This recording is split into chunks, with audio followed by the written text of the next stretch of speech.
Thank you so much, Madam Speaker, for giving me this opportunity to also debate and make contributions on this finance bill. Madam Speaker, I rise to, from the beginning, I say that I reject this finance bill. Madam Speaker, the reason as to why I'm saying I'm rejecting the finance bill, not just rejecting partially, but in totality. Because, Madam Speaker, this is a finance bill that from the onset, there is always increased taxation, item by item, detail by detail, up to the end.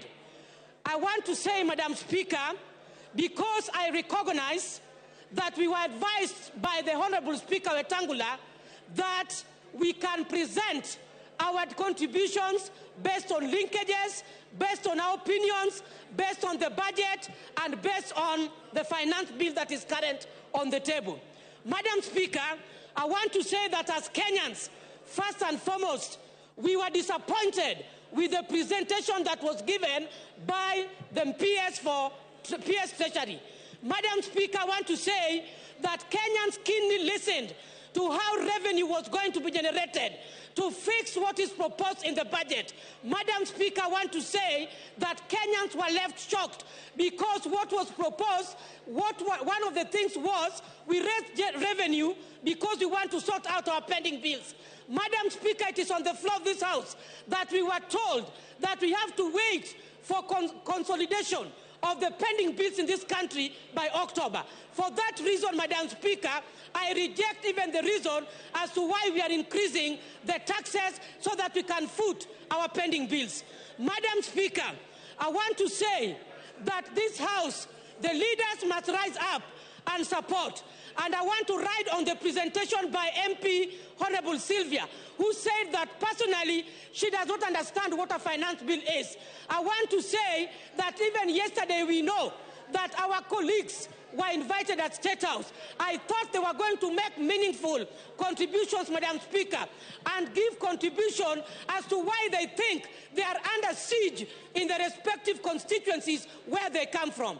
Madam Speaker, I want to register in this House that we share as colleagues, but the kind of issues that we are saying that we are relying, the Azimio of this other side of opposition is relying on social media. Why did they choose to act, Madam Speaker, on the social media by telling us along the corridors that all the things you were arguing about, we have dropped? Madam Speaker, that was bread issue. Madam Speaker, the taxation of the motorcycle, which means they are also conflicting and contradicting what they are saying, Madam Speaker.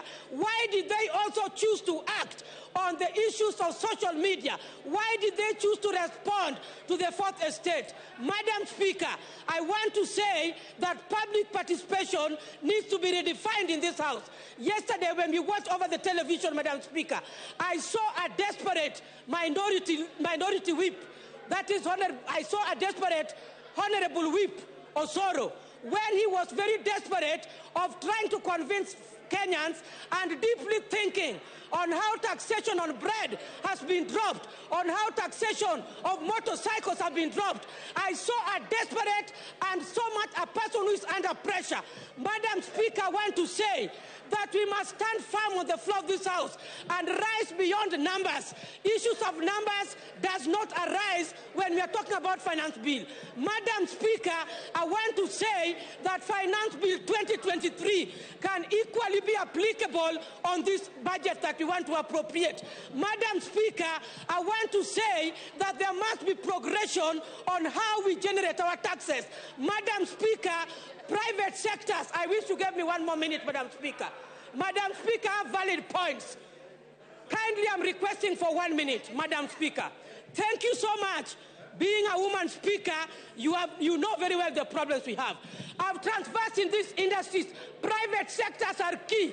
If they migrate from this country, we must take care of their interests. When we talk about zero rating, we go to standard rating. We are talking of exempt. The final sufferers are consumers. President Yoweri Museveni said that Kenyans must learn to produce and manufacture their raw materials. Where is this in finance bill?